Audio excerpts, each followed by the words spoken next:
किसान सभा और CITU की 4 सदस्यों की टीम यहाँ मेवात के अंदर जो हिंसा हुई 31 जुलाई और उसके बाद उसकी जानकारी लेने, उसका किन किन लोगों पे किस तरीके का प्रभाव है और अब किस प्रकार के हालात हैं, उसके लिए हम यहाँ पर आए थे। सवेरे से हम इसी जानकारी के लिए अलग अलग जगहों पे गए हैं, अलग अलग लोगों से मिले हैं और हम ये कह सकते हैं, पहले से भी हम ये बात जानते हैं, इसमें कोई छिपी हुई बात नहीं है कि किस परिस्थितियों के अंदर ये हिंसा करवाई गई है। ये कोई आकस्मिक तौर पर हुई कोई प्रशासनिक चूक का मसला नहीं है, बल्कि एक सुनियोजित षड्यंत्र है, जो कि मुख्यमंत्री भी कह रहे हैं, लेकिन मुख्यमंत्री ये बताने से छिपा रहे हैं कि किसका सुनियोजित षड्यंत्र था ये वास्तव में। तो जो मुख्यमंत्री हैं, गृह मंत्री हैं, यहाँ के राव इंद्रजीत जो केंद्रीय मंत्री हैं और खुद मतलब deputy chief minister Dushyant Chautala और यहाँ के जो प्रशासन के लोग, अगर सबके बयानों को सुना जाए तो ये स्पष्ट तौर पर है कि ये चाह रहे थे कि इस प्रकार की हिंसा हो। और ये पहली बार नहीं है, यहाँ बार बार जिस तरीके से गाय का नाम लेकर जो वातावरण बनाया गया नफरत का, और ये मेवात जैसा इलाका जहां पर कभी भी कोई परस्पर हिंदू मुसलमान के दंगे नहीं हुए, जिनकी एक बहुत ही शानदार इतिहास है, इसके ऊपर कालिख पोतने का काम ये लोग करना चाहते थे और बार बार इस प्रकार के कांड इन्होंने किए, उसमें वो सफल नहीं हुए, लेकिन कई लोगों की हत्याएं कर चुके थे।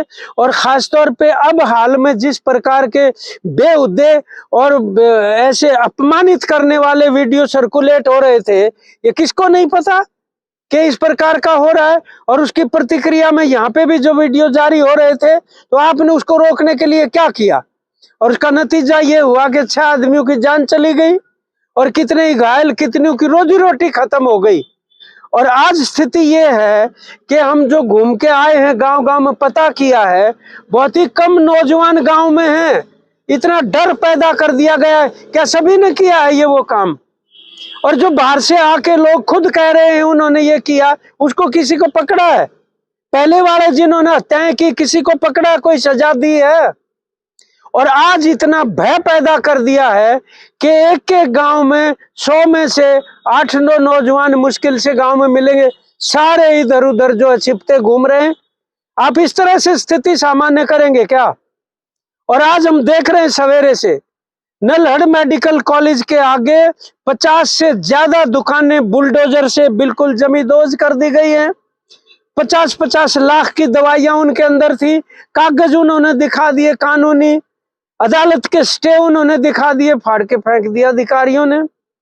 ये स्थिति है। उसके बाद नूह के अंदर सड़क के दोनों तरफ गरीब लोगों के खोखे हैं, रेहड़ी हैं, छोटी छोटी दुकानें हैं, सब बुलडोजर के साथ उनको तबाह कर रहे हैं। ये प्राथमिकता है क्या शांति बहाल करने की? कि आप सभी गरीब लोगों के रोजी रोटी पे, पेट पे लात मारोगे? ये स्थिति को नॉर्मलाइज करने का तरीका है क्या? आप जांच करके ये बताइए ना कि कसूरवार कौन है, और कसूरवार को छोड़ा नहीं जाए और बेकसूर को छेड़ा नहीं जाए। इस तरीके से आप करेंगे और विश्वास बहाल करेंगे, इस प्रकार डर का वातावरण दूर नहीं करेंगे, तो ये तो स्थिति और भी ज्यादा बिगड़ सकती है। हमने अपनी आंखों से ये स्थिति देखी है। आज प्रदेश भर में जो लोग कम से कम आज हमें इस बात उनकी सराहना करते हैं कि वो समझ गए हैं कि इनका खेल क्या है वास्तव में। बीजेपी और इनके जो संगठन है, ये बिल्कुल धर्म के आधार पर ध्रुवीकरण करके चुनाव की नजरों से, और इतनी बड़ी कीमत समाज को अदा करनी पड़ रही है। हरियाणा के लोग अब समझ चुके हैं, वो किसी भी रूप में इनका समर्थन करने को तैयार नहीं है। जिस तरह का कृषि संकट है, आजीविका है, मजदूर की खत्म है, और कानून व्यवस्था कुछ नहीं, महिलाओं को है सुरक्षा बैंक, ऐसी स्थिति में ये लोगों को बांटना चाहते हैं ताकि इनको राजनीतिक फायदा हो जाए। इसलिए आज हम जो दोनों संगठनों की तरफ से, हमारे साथ जय भगवान भी थे, हमारे साथ विनोद थे, हमारे साथ भाई अख्तर थे, वो यहाँ पर रहते हैं रोजका में, और हम सवेरे से पूरा दिन इसके ऊपर लगे हुए थे।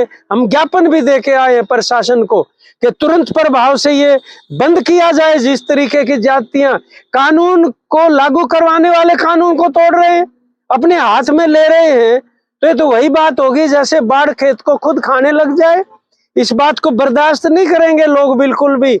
और सारे प्रदेश की जनता को इस तरह से एक न्याय प्रिय लोगों को इकट्ठे होके और जस्टिस के लिए, न्याय के लिए आवाज उठानी चाहिए और अपने भाईचारे को मजबूत रखना चाहिए। यही 2 शब्द हम इस यात्रा के अंत में यहाँ पर कहना चाहते हैं। धन्यवाद।